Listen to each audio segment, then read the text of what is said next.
Алабуга районының Түбәнкама милли паркы фотокүргәзмәләр белән тулыланды. Камера ярдәмендә табигатьтә яшәүче кыргый җәнлекләрне, кошларны сурәтләргә төшерәләр. Урман массивында 8 камера урнаштырылган. Объективка кайсы хайваннар эләккән? Тулырак киләсе сюжетта.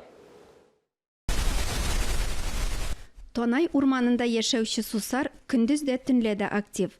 Йырткыч имезүче объективка эләккән. Элек мондый сусар биредә яшәмәгән, хәзер аны Алабуга районының тыюлык зонасы фаунасы вәкилләре арасына кыю рәвештә кертергә була. С первого дня у нас в кадре появилась куница.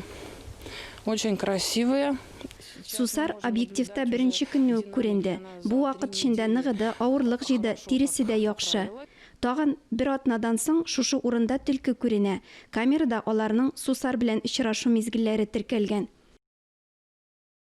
Хәзер милли паркта 46 төр җәнлек яши. Кирәкле урыннарда һәм төгәл киләнгән датчиклары булган камералар кешеләр үтеп кирә алмаган урыннарда хайваннар тормышын күзәтергә мөмкинлек бирә. Галимнәр урмандагы тереклек дөньясы турында аларның тынычлыгын бозмыйча гына уникаль фото һәм видеосурәтләр ала. Отдел просвещения меня уже просит передать им хорошие кадры. Мәгариф бүлеге балаларга дәресләрдә күрсәтү өчен хайваннар турында урманнан чын кадрлар күрсәтүне сорый. Интернеттан эзләп торасы да түгел, урман безгә юл аша гына. Киләчәктә белгечләр камераларны бер урыннан икенчесенә күчерергә җыена. Паркның барлык территориясе кулачланырга тиеш. Ләлә Зайнуллина, Гөлназ Гайни, Айрат Шайгалләмов, Татарстан яңалыклары, Алабуга.